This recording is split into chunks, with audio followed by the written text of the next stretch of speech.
नमस्कार। हरियाणा में कांग्रेस की खेमेबाजी पार्टी को भारी पड़ सकती है।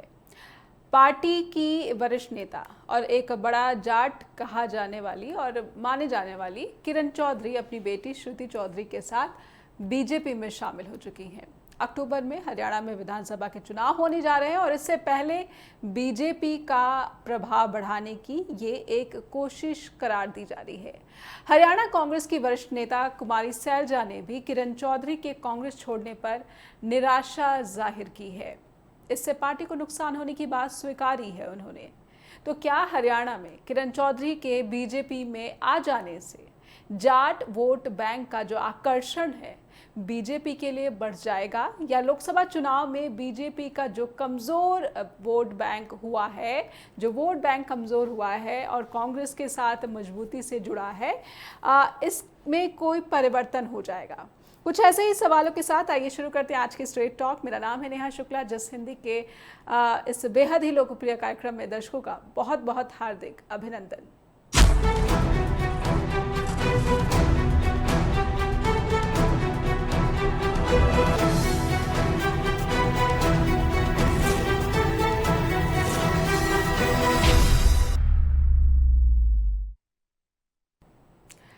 तो किरण चौधरी बेटी श्रुति चौधरी दोनों ने ही कांग्रेस को बाय बाय टाटा कह दिया है, बीजेपी में चले गए हैं। अक्टूबर में विधानसभा के चुनाव हैं, लेकिन उससे पहले 4 जून को जो लोकसभा चुनाव के नतीजे हरियाणा में निकलकर सामने आए थे उसमें बीजेपी को नुकसान, कांग्रेस को फायदा।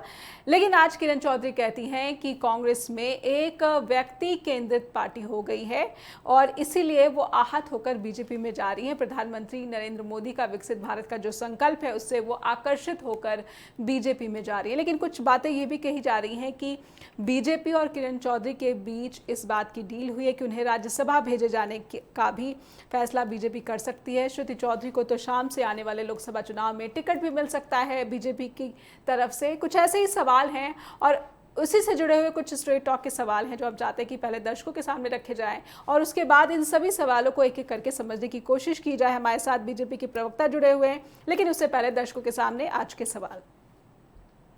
किरण चौधरी के जाने से कांग्रेस को कितना नुकसान हरियाणा में देखने को मिल सकता है?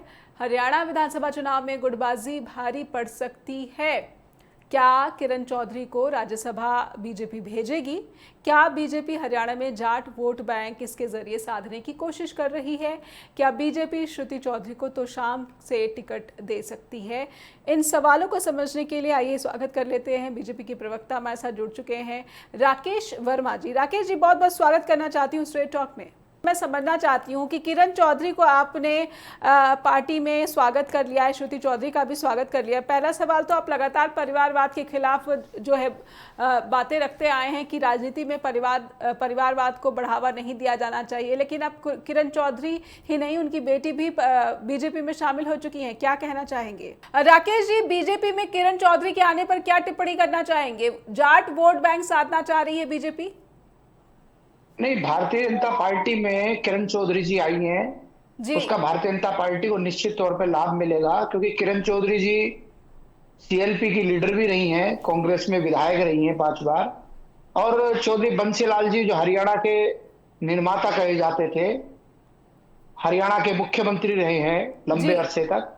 और इनकी जो सुपुत्री है श्रुति चौधरी जी, जिन्होंने भी भाजपा ज्वाइन की है, वो कांग्रेस की कार्यकारी अध्यक्ष भी है। निश्चित तौर पर भारतीय जनता पार्टी को उनके हमारे परिवार में, भाजपा परिवार में आने पर निश्चित तौर पर पार्टी को इसका लाभ मिलेगा। और सिर्फ भिवानी महेंद्रगढ़ ही नहीं, पूरे हरियाणा के अंदर बंसीलाल परिवार, किरण चौधरी जी, चौधरी सुरेंद्र सिंह जी के साथ बहुत लोग जुड़े हुए हैं और निश्चित तौर पर पार्टी को इसका लाभ मिलेगा। और पार्टी ने पूरा स्वागत किया है उनका जाने से, भाजपा और मजबूत होगी। जी। अब पर राकेश जी, अगर मेरी आवाज आप तक पहुंच पा रही है तो मैं आपसे ये भी समझना चाहती हूँ कि बीजेपी से जाट वोट बैंक नाराज चल रहा है। क्या आप जाट वोटर्स को आकर्षित करने के लिए ये रणनीति अपना रहे हैं? आपने किरण चौधरी और श्रुति चौधरी का स्वागत किया है पार्टी में। देखिए, बात जाट वोट या अलग से, क्योंकि इस तरीके से हम देखते नहीं है। हरियाणा की पूरी जनता 3 करोड़ जनता है, जनता पूरी जनार्दन है, और उसमें इसको इस तरीके से ये बांटने का काम सारा कांग्रेस करती है। कि इसको जाट के नजरिए से देखना है, इसको दलित के नजरिए से देखना है, इसको उस नजरिए से देखना है। आप किरण चौधरी जी को सिर्फ एक जाट नेता के रूप में देखेंगे तो मेरे ख्याल से ये ठीक नहीं है, क्योंकि जिस प्रकार से पूरे हरियाणा में चौधरी बंसीलाल जी ने, जब वो मुख्यमंत्री रहे, एक बार भारतीय जनता पार्टी के साथ गठबंधन की सरकार भी रही, और उस समय भी पूरे हरियाणा में इन्होंने काम करने का काम किया था। जब जब अवसर मिले हैं, राजनीतिक रूप से इस परिवार पर कभी भी भ्रष्टाचार का किसी प्रकार का आरोप नहीं लगा। इनको सिर्फ जातिगत उसमें बांधना, मेरे ख्याल से ये बात उचित नहीं है।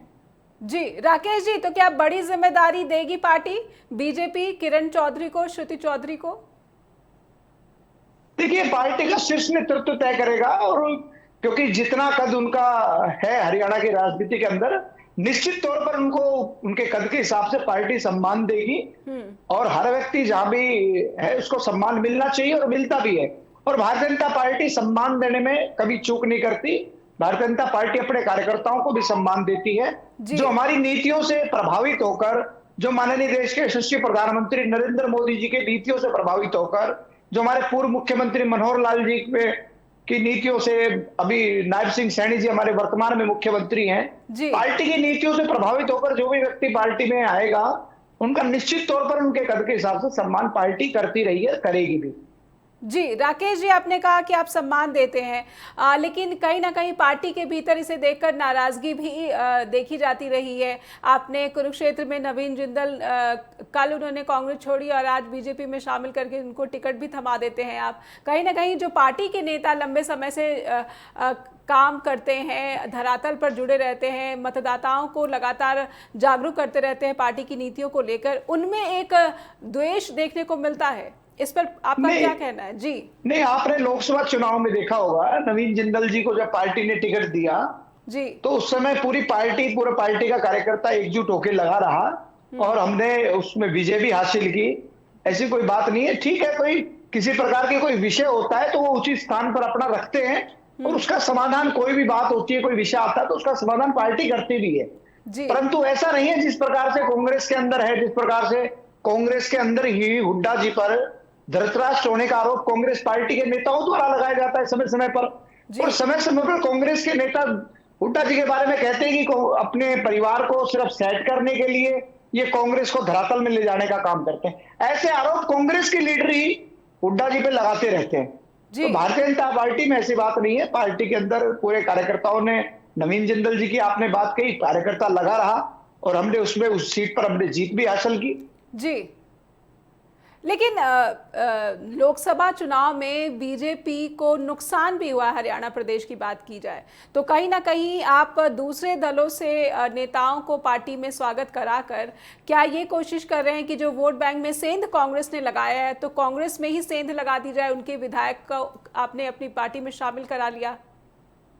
नहीं, विषय ये नहीं है कि हम भारतीय जनता पार्टी दूसरे दलों से शामिल करवाकर और अपने वोट बैंक को बढ़ा रही है। विषय ये है जिस पर डिबेट भी होनी चाहिए और चिंता भी होनी चाहिए कि कांग्रेस हरियाणा में 5 सीटें आने पर, जिसको पूरे देश के अंदर 100 सीटें नहीं मिली, उसके बाद भी इतना उत्साह, इतना जो दिखाया जा रहा था हरियाणा में भी हम सरकार बनाने जा रहे हैं, ऐसी क्या कारण है जिस इतने होने के बावजूद भी कांग्रेस के लोग कांग्रेस को क्यों छोड़ रहे हैं? इस पर चिंतन, इस पर डिबेट होनी चाहिए कि जिन लोगों ने पूरा जीवन, जिनकी तीसरी पीढ़ी आज कांग्रेस में है, अगर वो कांग्रेस को छोड़ रहे हैं तो इसका मतलब तो ये हुआ उनकी बात में दम है कि किस प्रकार से एक परिवार ने हरियाणा कांग्रेस पर कब्जा कर लिया। ये मैं नहीं कह रहा हूं, ये कांग्रेस के लीडर कह रहे हैं। तो विषय चिंतन का तो ये है कि ये लोग क्यों कांग्रेस छोड़ रहे हैं। हरियाणा में कांग्रेस को एक बड़ा झटका, किरण चौधरी, श्रुति चौधरी बीजेपी में शामिल हो चुके हैं और कहा जा रहा है कि बीजेपी सभी नेताओं का बहुत सम्मान करती है, जो कि कांग्रेस में किरण चौधरी को नहीं मिल रहा है। किरण चौधरी ने आरोप लगाया कि कहीं ना कहीं प्रदेश में जो पार्टी है वो व्यक्ति विशेष केंद्रित हो गई है, और ये व्यक्ति विशेष कौन है? ये समझा जा रहा है कि भूपेंद्र हुड्डा है, जिनका पार्टी पर जो है कमांड, जो प्रभाव है वो सबसे प्रबल है, और कहीं ना कहीं जीत का श्रेय हुड्डा और उनके जो बेटे हैं, जो कि अब सांसद चुने गए हैं, दीपेंद्र हुड्डा, उन्हें भी दिया जा रहा है। केवल ढींगरा हमारे साथ कांग्रेस के प्रवक्ता जुड़ चुके हैं स्ट्रेट टॉक के साथ, उनका स्वागत करते हैं। केवल जी, बहुत बहुत स्वागत करती हूँ मैं स्ट्रेट टॉक में। किरण चौधरी जी, किरण चौधरी और श्रुति चौधरी का बीजेपी में चले जाना कितना बड़ा झटका कांग्रेस के लिए, कांग्रेस की खेमेबाजी एंड हरियाणा के विधानसभा चुनाव से पहले पार्टी पर भारी पड़ती नजर आ रही है। राकेश शर्मा जी, जो कि बीजेपी के प्रवक्ता हमारे साथ जुड़े हुए हैं, उन्होंने कहा कि बीजेपी सभी का सम्मान करती है, किरण चौधरी का भी सम्मान करेगी, जो कांग्रेस में नहीं मिल पाया। नहीं, देखिए, सबसे पहली बात है, ये झटका नहीं है, ये शरारत का काम है। शरारत बीजेपी ने की है। मैं आपको तफ्तीश वाइज समझाता हूं। ये बेसिकली शुरू हुआ जिस समय टिकट मिली थी राज्यसभा की अजय माकन जी को हरियाणा से, और 30 एमएलए थे हमारे पास। 30 में से 29 जो एमएलए थे उन्होंने कांग्रेस को, अजय माकन जी को वोट दिया। एक कैंडिडेट ने वोट नहीं दिया, उनका नाम था किरण चौधरी। उनके तार उस समय बीजेपी से जुड़ चुके थे, लेकिन ये क्लैरिटी जो है ये एआईसीसी के पास भेजी हमने, उसके ऊपर क्लैरिटी नहीं हो पाई अभी तक कि किसने ऐसा किया। लेकिन ये इसके बीच में उस समय के प्रभारी थे विजय, हमारे जो प्रभारी थे, उन्होंने भी थोड़ा सा इसमें जो रोल प्ले हुआ था ये भी समझ नहीं आया। विवेक बंसल जी थे उस समय। लेकिन सवाल ये हुआ कि ये बात उस समय की थी। उसके बाद किरण चौधरी जी का जो सिस्टम था, काम था, उसमें कार्रवाई जो चलती रही लगातार, उसमें जो हुड्डा साहब ने बल्कि इनकी टिकट जो है, पहले तो कार्यकारी अध्यक्ष बनाने का काम किया श्रुति चौधरी को, और उसके बाद जो टिकट का मामला आया जब लोकसभा की, तो ये टिकट जो है इस श्रुति पैनल के अंदर श्रुति चौधरी की टिकट जो है हाईकमान के पास भेजी। लेकिन हाईकमान ने टिकट देनी थी। 543 सीटें हैं हमारे देश की लोकसभा की। 543 सीटों पे ऑल इंडिया कांग्रेस कमेटी ने यह फैसला लिया कि जहां पे दो बार कैंडिडेट हारा है, उसको टिकट हम नहीं देंगे। उसमें श्रुति चौधरी जी का भी नाम आया कि वो भी 2 बार चुनाव हारी हैं और उनकी बल्कि जमानत जब्त हुई है, तो उनका जो टिकट है इस मामले पे कटा और एआईसीसी के द्वारा कटा। तो झटका किसी बात का नहीं था। दूसरी बात ये भी है इसके साथ साथ कि जो किरण चौधरी थी वो उस समय एआईसीसी मेंबर थी, वो वहां पे गई। उनके सामने ये बात हुई कि जो 2 आदमी जो 2 बार हारा है, जो भी एमपी उम्मीदवार, उसको टिकट नहीं मिलेगी। तब तो किरण चौधरी जी ने कोई गुस्सा जाहिर किया नहीं, तब तो पार्टी छोड़ी नहीं। उसके बाद चुनाव हो गया, लोकसभा का चुनाव होने के बाद अब जब हमारा कैंडिडेट राव दान सिंह था भिवानी महेंद्रगढ़ से, आप ये देखिए कि तोशाम से जो किरण चौधरी जी एमएलए हैं, वो 8063 वोटों से चुनाव हरवाती हैं या हारता है हमारा कैंडिडेट। तो बाबरिया जी जो हमारे जनरल सेक्रेटरी इंचार्ज हैं अभी जो है मौजूदा, उन्होंने एक चिट्ठी लिखी थी लोकसभा के चुनाव से पहले कि जो भी एमएलए अपने इलाके से अपने कैंडिडेट को लोकसभा के नहीं जितवा पाएगा, उसको टिकट हरियाणा की विधानसभा की नहीं मिलेगी। ये चिट्ठी लिखी हुई है उन्होंने। और किरण चौधरी जी को यह बात मालूम थी कि उनका जनाधार इलाके से खिसक गया, भिवानी महेंद्रगढ़ से श्रुति चौधरी का जनाधार खिसक गया, और अपने इलाके से किरण चौधरी जो एमएलए हैं तो शाम से, वहां पे उनका आधार खिसक गया। अब उनको ये लगा कि कोई और पार्टी देखी जाए। जिस तरह से अशोक तंवर ने किया था उसी तरह से किरण चौधरी ने किया। लेकिन केवल अभी विधानसभा के चुनाव आने हैं। हाँ, मेरी बात पूरी होने देने, हाँ जी, मैं बताता हूँ पूरी बात। जी, अभी विधानसभा के चुनाव होने हैं।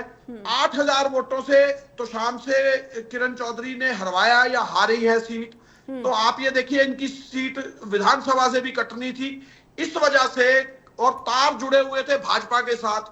आज मुख्यमंत्री खट्टर साहब, पूर्व मुख्यमंत्री खट्टर साहब ने अपने बयानों में भी ये बात कही है। वो हमारे मुख्यमंत्री तो नहीं है, खट्टर साहब जो है बीजेपी के पूर्व मुख्यमंत्री रहे हैं। उन्होंने ये कहा है कि मैडम के जो शरीर है वो कांग्रेस में था, लेकिन इनकी जो आत्मा है और इनका जो माइंड है वो भाजपा के साथ जुड़ा हुआ था। तो पहले अनुशासनात्मक कार्रवाई क्यों नहीं की पार्टी ने? कर दी है। आज हमने लिख दिया है पार्टी को, उनको लिख दिया है दल बदल कानून के ऊपर, हमने विधानसभा में लिख दिया है आज। और आज चिट्ठी जारी हो चुकी है, दल बदल कानून के अंदर आती है। आज भी वो कांग्रेस की एमएलए हैं जी, लेकिन वो, सुनिए मेरी बात, आज भी वो कांग्रेस की एमएलए हैं, लेकिन वो भाजपा पार्टी ज्वाइन कर चुकी हैं सुबह। और आज हमने ये बात कही है कि वो स्टिल कांग्रेस की एमएलए हैं। दल बदल कानून लागू होता है उनके ऊपर, और दल बदल कानून के जो बढ़ती कार्रवाई है वो उनके ऊपर की जाएगी। अब दूसरी बात और बताता हूं, ये जो भाजपा है ना, ये तंत्र करती है। इन्होंने हमारी कांग्रेस की बनी हुई कितनी सरकारें तोड़ने का काम किया। गोवा में सरकार तोड़ी, अरुणाचल में हमारी सरकार तोड़ी, मध्य प्रदेश में हमारी सरकार तोड़ी, इन्होंने कर्नाटका के अंदर कोशिश की तोड़ने की, इन्होंने राजस्थान के अंदर कोशिश की तोड़ने की, हरियाणा के नेता आकर्षित क्यों हो रहे हैं बीजेपी? सुनिए मैं व्यक्तव्य पूरा होने दीजिए, उसके बाद जो कहेंगे वैसे करूंगा, पूरी बात कर लूं मैं। इन्होंने हमारी सरकार राजस्थान के अंदर तोड़ने की कोशिश करी, इन्होंने सरकार हरियाणा के अंदर तोड़ने की कोशिश करी, हिमाचल के अंदर तोड़ने की कोशिश करी, चंडीगढ़ में तो आपने हाल देख लिया, सुप्रीम कोर्ट की इंटरवीन से म्युनिसिपल कॉर्पोरेशन की सरकार वापस आने का काम हुआ, इन्होंने मेयर तोड़ने का काम भी किया। तो ये भाजपा के लोग क्या हमें समझाएंगे? हम समझते हैं इनको, इनके तंत्र भाजपा इन दोनों नेत्रियों के साथ मिले हुए थे, चाहे वो किरण चौधरी हो चाहे श्रुति चौधरी हो, इनके तंत्र भाजपा से मिले हुए थे। ये ऊपर ऊपर की नाटक कर रहे हैं, असल में ये मिले हुए थे भाजपा के लोग। ठीक है केवल जी, पूर्व मुख्यमंत्री ने यह बात कही भी है। जी केवल जी, मैंने आपकी पूरी बात सुनी, लेकिन मैं यहाँ पर मीडिया में पूरा ये सार्वजनिक है कि कांग्रेस में गुटबाजी चल रही है। कुमारी सैलजा उन्होंने आज ही एक स्टेटमेंट दिए, कहती हैं कि कहीं ना कहीं इससे पार्टी को नुकसान उठाना पड़ेगा। उनको अगर वो सीट मिल जाती भिवानी महेंद्रगढ़ तो वो हम जीत सकते थे। जो कैंडिडेट अपने इलाके से तोशाम में एमएलए हैं, वो जी 8063 वोट से हमारा कैंडिडेट हार रहा है, वो किसको क्या दिलवाएंगी? और 2 बार की हारी हुई श्रुति चौधरी जिनकी जमानत जब्त हो रही है, कुमारी सैलजा के बयान पर आप क्या कहेंगे? सुनिए, आप ही की बात का जवाब दे रहा हूं ना, वो कैसे जितवाएगी? नंबर 2, ऐसा ही काम जो है अशोक तंवर ने किया था। अशोक तंवर ने भी इसी तरह कांग्रेस के बीच में बैठकर उनको कांग्रेस को नुकसान करने की कोशिश करी थी। आज अशोक तंवर कहां है? उनको टिकट भाजपा ने दिया, क्या हाल हुआ उनका? और बताता हूं, आप एआईसीसी ने टिकट दी, एआईसीसी ने क्राइटेरिया बनाया, हरियाणा ने तो बनाया नहीं, ना हुड्डा साहब ने क्राइटेरिया बनाया, ना हरियाणा कांग्रेस के किसी आदमी ने क्राइटेरिया बनाया। हरियाणा के कांग्रेस के जन एक काम कर सकते थे, श्रुति चौधरी को पैनल में ऊपर भेज सकते थे। पैनल के 3 पैनल की टिकटें 3 पैनल में गए, 362 उम्मीदवारों ने अप्लाई किया था। भिवानी महेंद्रगढ़ के अंदर सीट में जो 70-80 उम्मीदवारों ने अप्लाई किया था, उसमें 3 मेंबर का काम करने का हुड्डा साहब ने काम किया, 3 में श्रुति चौधरी थी, उनका पैनल में नाम ऊपर गया। हाईकमान ने अगर टिकट काटा तो हरियाणा की कांग्रेस में गुटबाजी की क्या बात हुई? भाजपा के अंदर गुटबाजी की बात मैं बताता हूं आपको। अशोक तंवर ने अपने मुंह से कहा कि मेरे भीतर घात हुआ है। अब भीतर घात किसने किया? भाजपा के लोगों ने। मोहन बड़ोली ने यह कहा मेरे अंदर भीतरघात हुआ है, किसने किया? सोनीपत के लोगों ने। राकेश जो शर्मा है बीजेपी के प्रवक्ता, वो भी लगातार जुड़े हुए हैं। कांग्रेस उन आरोपों को नकार रही है जो बीजेपी ने लगाया है कि कांग्रेस की गुटबाजी और कहीं ना कहीं एक व्यक्ति विशेष केंद्रित पार्टी हो गई है और पार्टी में सबका सम्मान नहीं होता, इसलिए बीजेपी के प्रति आकर्षण कांग्रेस के वरिष्ठ चेहरों का भी हो रहा है। और ताज़ा उदाहरण किरण चौधरी का है। हालांकि कांग्रेस ने इससे इनकार किया है, लेकिन मूल सवाल अभी वहीं के वहीं खड़ा है कि ऐसा क्यों है कि चुनाव से पहले कांग्रेस को एक बड़ा नुकसान, एक बड़ा चेहरा वो बीजेपी में चला जाता है, लेकिन कांग्रेस कहती है कि हमें कोई नुकसान नहीं हुआ है या होने वाला है चुनाव में। तो सवाल ये है कि हरियाणा कांग्रेस क्या इसे बड़ा झटका लगा है? किरण चौधरी, श्रुति चौधरी ने बीजेपी का दामन थाम लिया है। कांग्रेस का कहना है कि वो दल विरोधी कानून के तहत उनके खिलाफ कार्रवाई के लिए लिख चुके हैं, कार्रवाई की मांग कर चुके हैं। हमारे साथ राकेश शर्मा जुड़े हुए हैं जो कि बीजेपी के प्रवक्ता। राकेश जी, अगर आप तक मेरी आवाज़ स्पष्ट रूप से पहुंच रही है तो मैं आपसे समझना चाहूँगी, कांग्रेस ने साफ कहा है कि किरण चौधरी के जाने से उसको कोई नुकसान नहीं होने वाला है और बीजेपी को इसका कोई फायदा नहीं होने वाला है। बीजेपी की साजिश जो है वो राज्यसभा चुनाव के वक्त से शुरू हो गई थी, तब से किरण चौधरी से आपकी जो है भीतर खाने बातचीत डील जो है डन हो गई थी। राकेश शर्मा जी, देखिए केवल जी की बातों में विरोधाभास है जी। एक तरफ केवल जी कहते हैं कि अभी तक इनको केंद्र में इन्होंने भेज रखा है। जब अजय माकन जी वाला राज्यसभा का चुनाव हुआ था उसके बारे में अभी तक ये खुद ही कंफर्म नहीं है कि किसने वोट दिया और किसने वोट नहीं दिया। दूसरी बात मैं करता हूं, आप एक तरफ तो कहते हैं कि उस समय से ही भाजपा के संपर्क में थी, इन्होंने वोट नहीं दिया, जी और खुद ये कहते हैं कि अभी तक ये कंफर्म नहीं हो पाया कि वोट किसने दिया किसने नहीं दिया। अगर इन्होंने वोट नहीं दिया था तो अनुशासनात्मक कार्रवाई करने की बजाय आपने इन्हीं की पुत्री पूर्व सांसद श्रुति जी चौधरी जी को आपने फिर क्यों कार्यकारी अध्यक्ष बनाया? इसका मतलब आप ये है कि पार्टी के अंदर जो कांग्रेस में चल रहा है, जिस प्रकार से कांग्रेस के अनेक नेता कह रहे हैं कि हुड्डा जी धृतराष्ट्र हो गए हैं और कांग्रेस जो है हुड्डा परिवार की कांग्रेस होकर रह गई है और इसकी वजह से कांग्रेस धरातल में जा रही है, वो बातें सही हैं। आप जब कंफर्म ही नहीं थे तो आपको ये बात कहनी नहीं चाहिए। जी अगर आप कंफर्म थे तो आपको उनको हटाना चाहिए था, आपने फिर उनको कार्यकारी अध्यक्ष क्यों बनाया?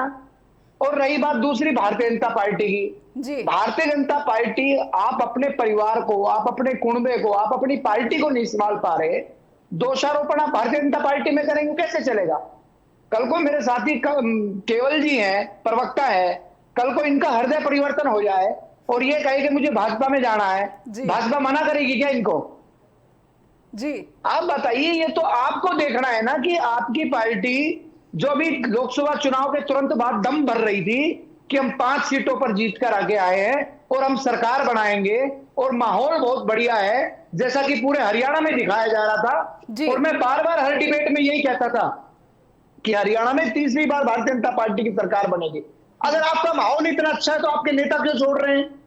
जी और जिस कांग्रेस को इन्होंने खून पसीने से सींचा है, बंसीलाल जी का नाम कोई छोटा नाम नहीं है हरियाणा की राजनीति में।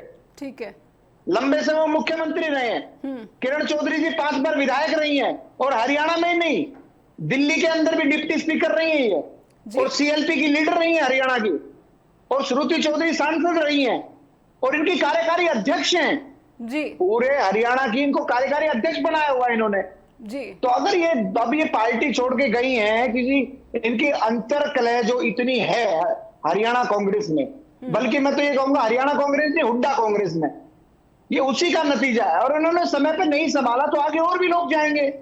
आप भारतीय जनता पार्टी पे दोषारोपण करने की बजाय आप अपने अंदर झांकिए। ठीक है। और अभी केवल जी कह रहे थे कि किरण चौधरी जी के तोसाम में 8000 वोटों से किरण चौधरी जी की वजह से हमारा कैंडिडेट हार गया, इसलिए हम इनकी टिकट काट रहे हैं। अरे भाई, आपने जिस सांसद जिसको चुनाव लड़वाया है, दान सिंह जी, जो हमारे महेंद्रगढ़ के विधायक भी हैं, वो 5 बार के विधायक हैं और वो महेंद्रगढ़ में ही हार गए 4800 वोटों से जी। और कमाल की बात तो ये, उनको वो खुद का स्वयं का बूथ हार गए। जो आपका कैंडिडेट अपनी विधानसभा हार गया जी, आप अपेक्षा कर रहे हैं कि दूसरे विधायक की विधानसभा से जीते, जब वो अपनी विधानसभा नहीं जीत पाए, अपना बूथ नहीं जीत पाए, तो ये आपकी बातों में विरोधाभास है, अधूरी जानकारियां राकेश जी, हैं। एक सवाल मैं आपसे करना चाहूंगी, क्या ये चौधरी वीरेंद्र सिंह की रिप्लेसमेंट है? नहीं यार, रिप्लेसमेंट कोई नहीं है। चौधरी वीरेंद्र सिंह जी भाजपा में आए थे, पार्टी ने उनको बहुत सम्मान दिया, उनको ग्रामीण विकास केंद्रीय मंत्री बनाया, उनके सुपुत्र को सांसद बनाया, पार्टी ने खूब सम्मान दिया। अब कहां क्या रहा क्या नहीं रहा ये तो वो बता पाएंगे कि उन्होंने पार्टी क्यों छोड़ी। कोई रिप्लेसमेंट नहीं है ऐसा। पार्टी में जो भी पार्टी की नीतियों में अपनी आस्था जताएगा, जो देश के यशस्वी प्रधानमंत्री नरेंद्र मोदी जी में अपनी आस्था जताएगा, जो पार्टी की नीति में आस्था जताएगा, उसको हम स्वागत करते हैं। और पार्टी को तो बढ़ाना चाहिए, कुड़बा तो जितना बड़ा होता उतना बढ़िया है, परंतु ये अपने कुड़बे को नहीं संभाल पा रहे हैं। और अभी तो कांग्रेस की और विकेटें गिरने वाली हैं। जो कांग्रेस कहती है हम सरकार बनाएंगे, आप देखना है 20 से नीचे चली जाएगी हरियाणा में कांग्रेस। जी केवल जी, कांग्रेस से कुछ और विकेटें गिरने की बात कर रहे हैं, करनाल से किसी बड़े चेहरे की बातें हो रही हैं सूत्रों के हवाले से। केवल जी, क्या हम उम्मीद करें कांग्रेस नेतृत्व जो कि प्रदेश में है, आप लगातार विपक्ष में बने हुए हैं, लेकिन पार्टी को अगर एकजुट नहीं कर पाएंगे तो लोकसभा चुनाव में जो आपको थोड़ा उत्साह यहाँ पर अर्जित हुआ है 5 सीटों के फायदे के साथ, हो सकता है कि विधानसभा चुनाव में इस जीत की खुशी आप दोहरा ना पाए? नेहा जी, हम 15 से 2014 के अंदर हमारी 15 सीटें थी, 15 से 2019 के अंदर हम 31 पे आ गए थे। 31 से अब हमारी लोकसभा की 10 सीटें थी, उसमें से 0 थी, 10 से हम 5 में आ गए। अब हम 31 से 70 पे जा रहे हैं। और ये 2.5 का आंकड़ा भाजपा पूरी नहीं कर पाएगी, ये बात तो एक है, जो आप 2019 के अभी अक्टूबर में चुनाव में आप देख लेंगे। ये मैं दावे के साथ इसलिए कह रहा हूं क्योंकि ये पिछले आंकड़े के आधार पे भी बता रहा हूं। और दूसरी बात एक और बताता हूं, ये कह रहे हैं कि हमारे लोग जा रहे हैं, इनके लोग हमारी तरफ आ रहे हैं। 60 के करीब एक्स एमएलए और भाजपा के बड़े बड़े नेता और भाजपा के बड़े बड़े जो पदाधिकारी हैं वो कांग्रेस ज्वाइन कर चुके हैं।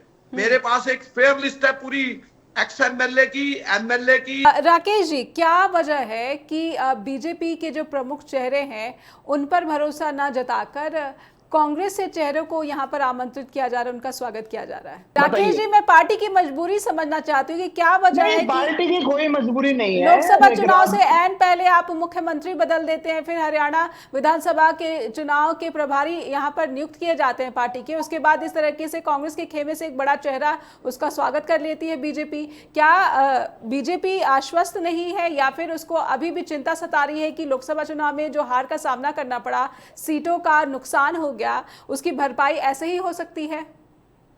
नेहा जी, भारतीय जनता पार्टी किसी प्रकार की कोई चिंता में नहीं है जी।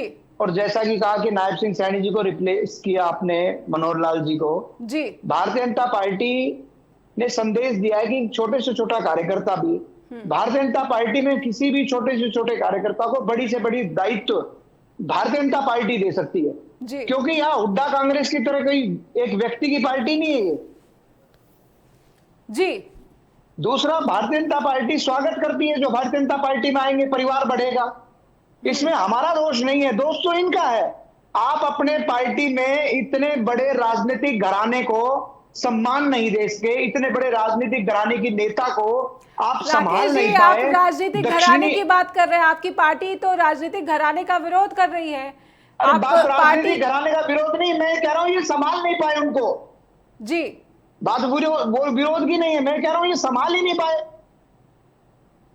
आप जब धीरे धीरे करके सिर्फ आप अपने परिवार को, जैसा कि कांग्रेस के नेता कहते हैं जी। मैं फिर भी यही कह रहा हूं नेहा जी, ये आरोप कांग्रेस के लीडर लगाते हैं कि हुड्डा जी ने सिर्फ अपने परिवार को आगे बढ़ाने के लिए कांग्रेस को रसातल में ले जाने का काम कर रहे हैं और धीरे धीरे एक एक नेता कांग्रेस को छोड़ने का काम कर रहे हैं। ठीक है, आपने देखा हुड्डा जी के नेतृत्व में, हुड्डा जी के कंट्रोल में क्या पार्टी जो है फिर से अपने जो नुकसान को वो दोहराने की तरफ आगे बढ़ चुकी है? केवल जी हमारे साथ जुड़े हुए हैं। हरियाणा कांग्रेस में एक बड़ा जो एक झटका लगा, किरण चौधरी, श्रुति चौधरी के साथ बीजेपी में चली गई। इसे हरियाणा के आने वाले विधानसभा चुनाव की बीजेपी की रणनीति के तौर पर देखा जा रहा है, लेकिन केवल ढींगरा जो कि कांग्रेस के प्रवक्ता है, उनका दावा है कि किरण चौधरी और बीजेपी में बहुत पहले से डील चल रही थी। कहीं ना कहीं इसका जो मूल कारण है वो हुड्डा परिवार को बताया जा रहा है, क्योंकि उनका पार्टी पे जो एक तरह से नियंत्रण है, इसकी वजह से जो दूसरे खेमे हैं उनमें लगातार असंतोष और रोष बना हुआ है हुड्डा नेतृत्व को लेकर, हुड्डा कथित रूप से कंट्रोल को लेकर। आइए, केवल जी हमारे साथ लगातार बने हुए हैं, केवल ढींगरा, हरियाणा कांग्रेस के प्रवक्ता। केवल जी, मैं समझना चाहती हूँ कि बार बार ये जो सवालों का जो चक्र है, मूल जो है उसमें हुड्डा परिवार, भूपेंद्र हुड्डा, इनका नाम क्यों आ जाता है? इस तरह के जो सवाल हैं, इस तरह के जो आरोप हैं, उनसे हुड्डा अपने आप को अलग नहीं कर पा रहे हैं। कहीं ना कहीं विधानसभा चुनाव में अगर कोई नुकसान होता है या फिर जिस जीत के दावे आप कर रहे हैं नहीं हो पाता, तो इसका ठीकरा हुड्डा परिवार या फिर भूपेंद्र हुड्डा पर ही फोड़ा जाएगा। देखिए, हुड्डा साहब 10 साल मुख्यमंत्री रहे हैं, सीनियर लीडर है हरियाणा के। उसके साथ साथ मैं सीनियर लीडरों की लिस्ट गिना देता हूं। उदय भाग जी हमारे कांग्रेस प्रेसिडेंट हैं। उसके बाद हमारे जो सीनियर लीडर है हरियाणा के, जो कि ये कह रहे हैं कि सिर्फ हुड्डा साहब रह गए, बाकी कोई और लीडर नहीं है। जयप्रकाश जी हमारे लीडर है, हिसार से एमपी है। सतपाल ब्रह्मचारी जी सोनीपत से एमपी है, वो भी हमारे लीडर है। वरुण मुलाना जी अंबाला से जीते हैं अभी लोकसभा का चुनाव, वो भी हमारे लीडर है। और दीपेंद्र हुड्डा जी रोहतक से चुनाव लड़े हैं, वो भी हमारे लीडर हैं। शैलजा जी सिरसा से चुनाव लड़ी हैं, वो भी हमारी बड़ी लीडर है। इसी तरह से ही करण दलाल जी हैं, वो भी हमारे बड़े लीडर हैं। महेंद्र प्रताप जी हैं, वो भी हमारे बड़े लीडर हैं। राज बब्बर जी हैं, वो भी हमारे बड़े लीडर हैं। हमारे बहुत सारे लीडर हैं, इनको मालूम नहीं है शायद। कांग्रेस जो है समुंदर है, इनको मालूम नहीं है समुद्र कितना बड़ा होता है। ये एक छोटे से कुएं से बढ़ के थोड़ी सी बड़ी हो गई पार्टी जुम्मा जुम्मा। इनको सब कुछ जो है छोटा दिखने लग गया। इनको दिखने तो सब कुछ छोटा, लेकिन मैं आपको बताना चाहता हूं, कांग्रेस पार्टी समुद्र है। कांग्रेस पार्टी वो पार्टी है जिन्होंने देश आजाद कराया। कांग्रेस पार्टी वो पार्टी है जो पूरे वर्ल्ड के अंदर सबसे बड़ी पार्टी है। आज भी अगर महात्मा गांधी जी के कहीं भी पूरे देश में चले जाइए, महात्मा गांधी जी के स्टैचू, उनके नाम, उनके चर्चा हर देशों के अंदर है। इनको नहीं मालूम, बेचारे कभी देश की आजादी में की लड़ाई में भाग नहीं लिया, हमेशा अंग्रेजों के साथ मिलकर देश को तोड़ने का काम किया। इनको क्या मालूम देश क्या होता है? इन्होंने देश के लिए कोई काम किया हो तो मालूम हो ना। मैं आपको बताना चाहता हूं, हरियाणा की और देश की कांग्रेस पार्टी है, उसमें बहुत बड़े बड़े लीडर हैं और इनको लगता है हरियाणा छोटी सी पार्टी है। इनको बताना चाहता हूं, हुड्डा साहब कांग्रेस के स्टेट में 10 साल मुख्यमंत्री रहे हैं, जिन्होंने 2300 करोड़ का बजट 68,000 करोड़ का पहुंचाने का काम किया। जी कहती हैं बराबरी तो नहीं आने देते हैं। बराबरी की बात कर रही है किरण जी, किरण चौधरी जी बराबरी की बात कर रही है। उन्होंने कहा कि बराबरी पर आने नहीं दिया जाता। सुनिए, जिनकी जमीन खिसक गई वो लोग भाजपा में चले गए, हमें कोई फर्क नहीं पड़ रहा। इस समय श्रुति चौधरी 2 बार चुनाव हारी, उनकी जमानत जब्त हुई। किरण चौधरी 8000 वोट से हारी इस चुनाव के अंदर। अब उनको ये लगता है कि मैं अगली बार अपने इलाके से जीत नहीं पाऊंगी। नवीन जिंदल अगर आपके साथ होते तो 100 का जो आपका है आंकड़ा पूरा हो जाता। जी सुनिए, नेहा जी, उनको ये लगा कि अब मेरा जमीनी हिसाब किताब खिसक गया तो मैं दूसरी पार्टी की शरण ले लूं। आप ये देखिएगा, जो जनता है वोट तो उन्होंने देनी है और जनता हमारे साथ खड़ी है। आप ये देखिए, खट्टर साहब ने 9.5 साल के अंदर कितने लोगों का काम खराब किया। किसानों के साथ दुर्गति की, कर्मचारियों के साथ दुर्गति की, बिजनेसमैनों के साथ दुर्गति की, महंगाई के अंदर बहुत बुरी हालात की, क्राइम व्यवस्था के अंदर आज हर जगह पे क्राइम हो रहा है। शाम को हम घर से बाहर नहीं निकल पाते। आज जो है हालात हरियाणा के कितने खराब कर दिए और 9.5 साल की खराब व्यवस्था को छोड़ करके खट्टर साहब भाग गए। केवल जी लोकसभा चुनाव में साहब भाग गए और सारा ठीकरा। नेहा जी सुनिए मेरी बात ना, ठीक है, अपना सारा ठीकरा जो है वो इनके ऊपर फेंक गए, नायब सैनी के ऊपर। जी ठीक है, आप कह रहे हैं कि मुद्दों पर जो है कांग्रेस को जनता का साथ मिल रहा है, लेकिन मैं उन सीटों की भी बात करना चाहूंगी जिस पर बीजेपी जीती है, वहां जनता का साथ क्यों नहीं मिल पा रहा? हो सकता है कि ये जो गुटबाजी है इसको कारण बता देता हूं जी, उसके मैं आपको कारण बताता हूं। केवल जी मैं आऊंगी, आपके पास आऊंगी, लेकिन राकेश जी से टिप्पणी लूंगी इस बीच में। राकेश जी आपका क्या कहना है? कांग्रेस को साथ मिल रहा है जनता का, इससे कांग्रेस आश्वस्त है विधानसभा चुनाव को लेकर? राकेश जी नहीं, कांग्रेस को जनता का साथ मिल रहा है। कांग्रेस को किस जनता का साथ मिल रहा है? इन्होंने जनता को बरगलाने का काम किया।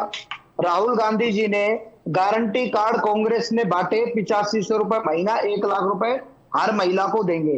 अगर 1 लाख रुपए का हिसाब हम जोड़ते तो जो हमारा टोटल पूरे देश का बजट है उससे भी कई गुना ज्यादा जाता। जहां जहां इनकी सरकार है, क्या कांग्रेस वहां 1 लाख रुपए महीना देने का काम करेगी? जिन प्रदेशों में इनकी सरकार है। दूसरी बात मैं बताता हूँ, संविधान की जनता को झूठ बोलने का काम किया कि ये संविधान बदल देंगे, पर मतलब कितना बड़ा झूठ इन्होंने जनता के बीच में बोला। इसके बावजूद भी भारतीय जनता पार्टी 5 सीटें जीती और 2 सीटें हिसार और सोनीपत कम मार्जिन पर हम लोग रह गए। उसके बारे में पार्टी ने पूरा चिंतन मनन किया है और एक नई ऊर्जा के साथ पार्टी मैदान में उतर चुकी है।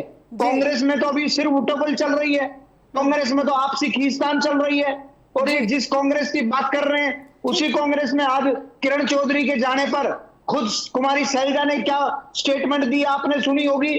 और किस प्रकार से गुटों में बटी हुई कांग्रेस, जिस कांग्रेस में सिर्फ एक परिवार के शरणम गच्छामी ये लोग केंद्र में भी हरियाणा में हो गए हैं, जिसकी वजह से इनकी ये दुर्गति हुई है। और आने वाले समय में देखना, ये कहते हैं कि हरियाणा में हम सरकार बनाएंगे। अरे कैसे सरकार बनाओगे जब आपकी पार्टी दिन पे दिन टूटती जा रही है, कमजोर होने लग रही है? सरकार कैसे बनाओगे? क्या जनता जानती नहीं है? जी ठीक है, सरकार बनाने की स्थिति में उसके अंदर नहीं, उसमें किसानों को इन्होंने 1.5 रुपए के चेक दिए थे। किस प्रकार से सोनीपत और रोहतक में पूरे हरियाणा के बजट का 70-90% खर्च करते थे। कलानौर के बाद सड़कें सकड़ी हो जाती थी और पूरे हरियाणा का पैसा सिर्फ रोहतक और सोनीपत में लगता था। पूरी सरकार, देश में पहली ऐसी सरकार थी हरियाणा के अंदर जब पूरी की पूरी सरकार प्रॉपर्टी डीलिंग में लगी हुई थी, सीएलयू में लगी हुई थी, इन्होंने सीएलयू और प्रॉपर्टी डीलिंग के अलावा हुड्डा ने कोई काम नहीं किया। बच्चों को नौकरी देने के नाम पर जनता से लूटने का काम किया, पैसों में नौकरियां दी जाती थी। और आज एक मिनट नेहा जी, पहले मेरे को पूरा करने दीजिए। जी, अगर आपकी पार्टी इतनी मजबूत है तो किरण चौधरी जी को पार्टी छोड़कर क्यों आना पड़ा? और आप आने वाले दिनों में देखना कैसे आपकी विकटें गिरेंगी कांग्रेस की। ठीक है, विकटें गिरेंगी, यानी कि बातचीत चल रही है। राकेश जी, आप इतने उसकी वजह से कांग्रेस छोड़ के जा रहे हैं। राकेश जी, आप इतने आश्वस्त होकर कह रहे हैं कि विकटें गिरने वाली हैं, यानी बातचीत चल रही है बीजेपी के साथ कांग्रेस के नेताओं की। बताइए ना, मैं ये कह रहा हूँ, ये कह रहे थे अभी केवल जी कह रहे थे कि भाजपा बहुत पहले से संपर्क में थी। मैं इनकी बात बड़ा ही करता हूँ। अगर हम संपर्क में थे तो आपने अपनी पार्टी की इतनी बड़ी नेता को समझाने का, बुझाने का, उनको सम्मान देने का काम क्यों नहीं किया? क्योंकि हुड्डा जी यही चाहते हैं राकेश जी, आपने कहा कि कार्यकारी अध्यक्ष बनाया सीएम का चेहरा है। कांग्रेस से हर वो नेता निकल जाए जो मजबूत नेता है, और मैं और मेरा बेटा कांग्रेस में रह जाए, इसलिए लोग ऐसा करते हैं। केवल जी, एक सवाल मैं आपसे जरूर समझना चाहूंगी, समय बहुत ही सीमित रह गया, इसलिए बहुत ही संक्षेप में, कोई भी नेतृत्व जो पार्टी का कोई भी नेतृत्व होता है उसे तब मजबूत माना जाता है जो तमाम पार्टी के बड़े चेहरे हैं, जो कि जनता के लिए अपील करते हैं। किरण चौधरी एक ऐसा चेहरा हरियाणा कांग्रेस की कह सकते हैं। बंसीलाल परिवार की जो राजनीतिक विरासत है उनको आगे बढ़ाते हुए पार्टी को समर्पित जो है ये नेता रही हैं। नेतृत्व पर सवाल उठते हैं, नेतृत्व पर सवाल अभी भी उठ रहे हैं। इसको कैसे जनता के बीच लेकर जाएगी पार्टी कि आपकी जो लीडरशिप है इस पर कोई संशय या फिर कोई डाउट जनता को ना रहे कि पार्टी के जो चेहरे हैं वो खिसक रहे हैं, कमजोर हो रही पार्टी या फिर गुटबाजी से त्रस्त है? देखिए, कांग्रेस में कोई गुटबाजी नहीं है। आपको एक चीज मैं बता देता हूँ, ये भाजपा का दिया हुआ वर्ड है जो आप हमारे मुंह में डाल रही हैं। मैं आपको ये बताना चाहता हूं, कांग्रेस पार्टी बड़ी है, नेता उसके अंदर बड़ा हो सकता है पार्टी के अंदर, लेकिन कांग्रेस पार्टी बड़ी है। अगर कांग्रेस पार्टी किसी 2 बार हारे हुए उम्मीदवार की टिकट काटती है तो कांग्रेस पार्टी बड़ी है, वो फैसला जो देती है वही मान्य होगा। दूसरी बात, कांग्रेस पार्टी के अंदर चेहरा बड़ा हो सकता है, और वो चेहरा तब बड़ा हो सकता है जब उसकी जमीनी हकीकत उसके साथ हो। जब उसकी जमीनी हकीकत मैं आपको बता रहा हूं वही खिसकी हुई है, तो वो किस बात का बड़ा चेहरा है? अशोक तंवर बड़ा चेहरा था, 5 साल 8 महीने कांग्रेस के प्रेसिडेंट रहे, लेकिन जमीनी हकीकत जब खिसकी हुई है तो आपने हाल देख लिया ना उनका सिरसा में क्या हुआ। अब ये बात इनको समझ में नहीं आएगी, ये बड़ी गहरी बातें हैं, भाजपा के पल्ले नहीं पड़ती। और मैं आपको ये बताना चाहता हूं, इन्होंने लखपति दीदी की बात करी थी। ये बताएं, वो जो हमने बात कही महिलाओं को 8,500 रुपए देने की, तो वो 12,896 1 लाख रुपए थे ना साल की। तो लखपति दीदी की जो खट्टर साहब ने बात करी थी वो पैसा तो उतना ही खर्च होना था। क्या इन्होंने स्कीम कैंसिल कर दी है? बता दें जनता को। और दूसरी बात मैं कहना चाहता हूँ, ये खट्टर साहब, और सुनिए ये जो खट्टर साहब अपना ठीकरा जो है नायब सैनी पे फोड़ कर भाग गए हैं, आपको बता रहा हूं, दहाई का आंकड़ा हरियाणा की सीटों पे पार नहीं कर पाएगी बीजेपी। हरियाणा में 70 सीटों से ऊपर कांग्रेस की सीट की जीत होगी। ये अभी 3 महीने के चुनाव के बाद। ठीक है, और आप नेहा जी इस समय मेरे साथ दोबारा चुनाव के बाद मेरे साथ आप डिबेट करिएगा। मैं चुनाव के दौरान भी करने को तैयार हूं केवल जी। और फिर मैं बताऊंगा इनको कि ये कांग्रेस में आएंगे या मैं बीजेपी में जाऊंगा। मैं तो बीजेपी में जाता नहीं कभी। ठीक है, बहुत बहुत धन्यवाद देना चाहूँ केवल जी आपका भी और राकेश शर्मा जी आपका भी कि आप दोनों ने समय दिया, स्ट्रेट टॉक के साथ जुड़े। दर्शकों से अनुरोध करूंगी कि आपको इस कार्यक्रम से जुड़ी हुई कोई भी बात हम तक पहुंचानी है तो आप हमें ईमेल लिखना ना भूलें, info@justbroadcasting.com या फिर neha@justbroadcasting.com पर भी। नमस्कार।